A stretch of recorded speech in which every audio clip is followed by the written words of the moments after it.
it's weird because stereotype threat affects, like, it's so pervasive. Because with younger kids, it's like, obviously, you get to a point in, like, middle school where girls are just tuned out of math and science because of the social pressures. But even when you're older, like, there's a stereotype of hiring committees, like, there was just a big study published in the last few months. It was, like, 1,000 professors, something like this, all through different types of sciences. They were all given CVs from male and female candidates. Like, some were given to male, some were given female. Only thing that was changed was the name. And overwhelmingly more men got hired with higher salaries. My name is Sarah Calori, soon to be, hopefully, Dr. Sarah Calori. I'm 27 years old. I'm a physicist grad student here at Stony Brook University. I'm an experimental physicist and I work in solid state physics, and that means I work with materials. Basically, particle physics work with really, really small atoms. You got cosmologists and astronomers work really, really big. I work kind of in the middle. Materials, yeah, a lot of it is a little too small, we can see with the naked eye, but it's useful in technologies we use every day, like computers or other electronic applications. So I work in a type of material called ferroelectrics, and that might make you think of ferromagnets, like a magnet you have in your kitchen, or something with a north and south pole. It has a constant magnetic field in the material. Well, ferroelectrics are kind of like that, and they have a constant magnetic field that exists in the material when you don't apply any external voltage or electric field on it.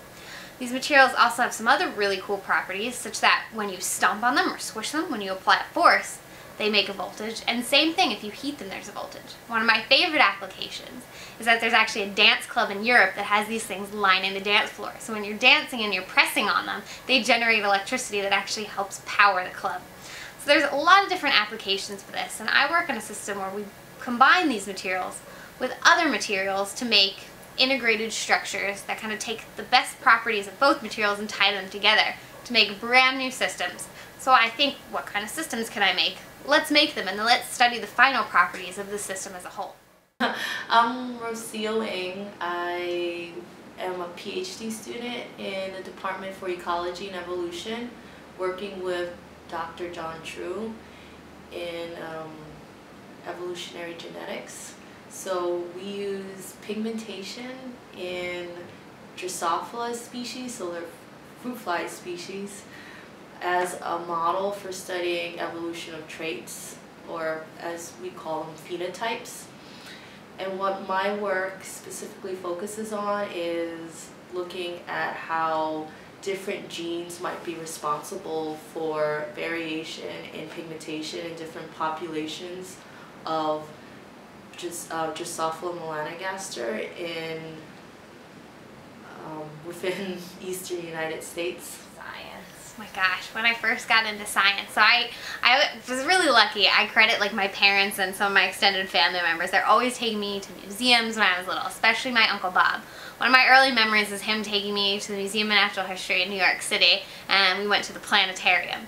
And I remember looking at dinosaur bones and just always being really interested to see what I can learn there. And same thing, my mom was the type of person who would pull us out of school for the day to take us to a museum in New York City. We were really fortunate to live right next to, a place you could discover so much. The first moment, I don't know, it's hard. I've always been interested in science ever since I was small. So I guess like the first experiment I got to do was for a science fair in elementary school. I forgot what grade it was. So from a young age, I liked science and I liked learning. I remember having instead of having a ton of Legos, I had Legos are cool too. But instead of having a ton of Barbies or arts and crafts kits, I actually had a bunch of, little science kits you could do projects on at home. And then when I was in middle school, I really kind of gravitated towards the science classes. I was the only girl in the Young Astronauts Club. I was in the ecology club, no, the environmental club. And I really liked those classes kind of more than I liked literature or history. No offense, literature and history are great, but I really like science because I'm curious, and I'm curious to poke around in the world. I guess science was always my favorite subject, as cliche as that sounds.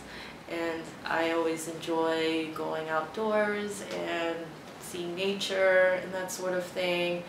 And I guess, I don't know, I'm not sure when this happened, but I remember I used to think the way science is taught to you is that like, oh, we know all this stuff about the planet, and I'm like, oh, that's so cool, like I wish I could like contribute to that. But I thought at one point science, everything had been discovered already. I remember thinking that when I was younger and being like, oh shucks, you know, I have to do something else.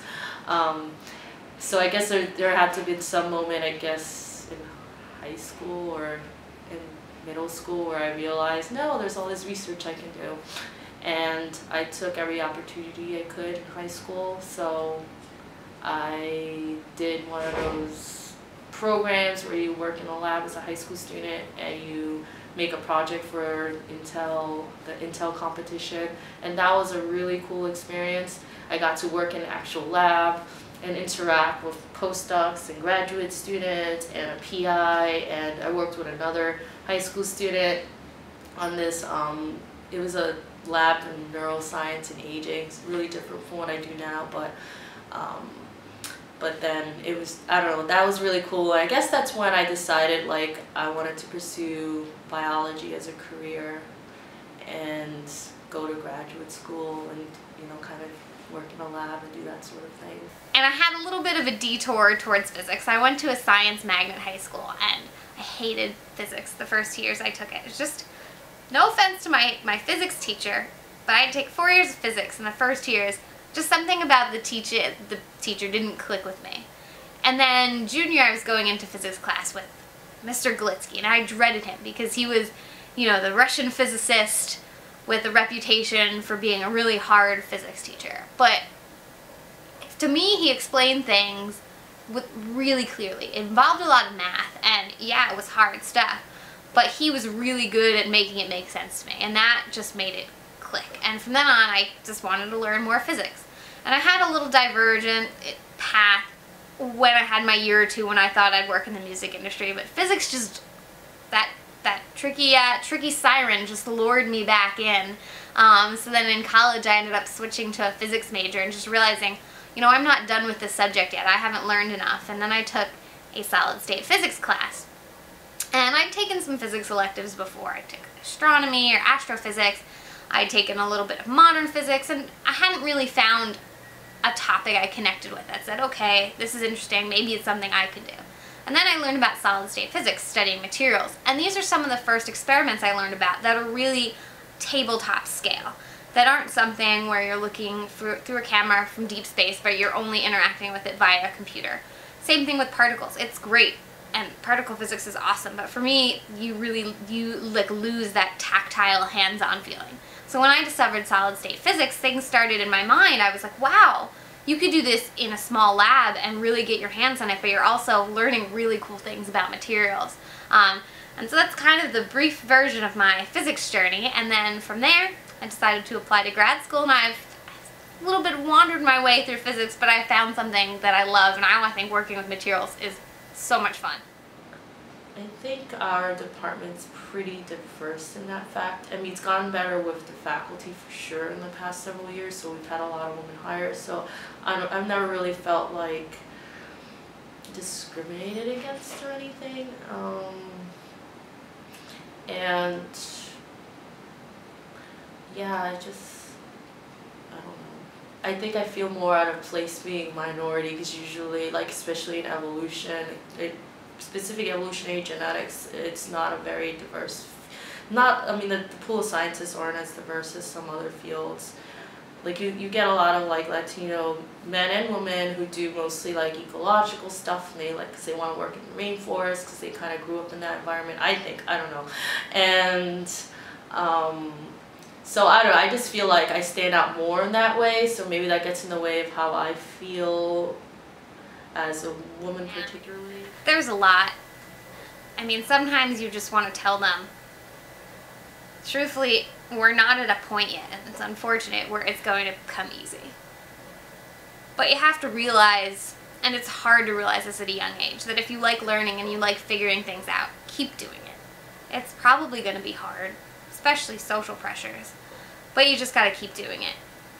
And just read, go to museums, anything you think might be interesting, look it up on the internet, read a book, see what's out there. You never know. Part of it is the way I kind of interact with science is kind of like how I interact with the real world. If I find something that sparks my interest, I'm the first person there. You know, of course I stop what I'm doing and looking up, because you just have to find out. So it's kind of like a whole stick with it attitude. Do what you love. If you love something, keep doing it. It might be hard, but if you really love it, it'll be worth it in the end, because it'll take you places that you never ever think you could go. I mean, I'm from New Jersey, and when I was growing up, I didn't really think I'd venture much further than the tri-state area, and I'm moving to Australia to do physics. How cool is that? You know, I have friends that have gone and researched sharks in South Africa, you know, or gone scuba diving in the Bahamas to do their research, you know. Heck, there's physicists that work in the South Pole.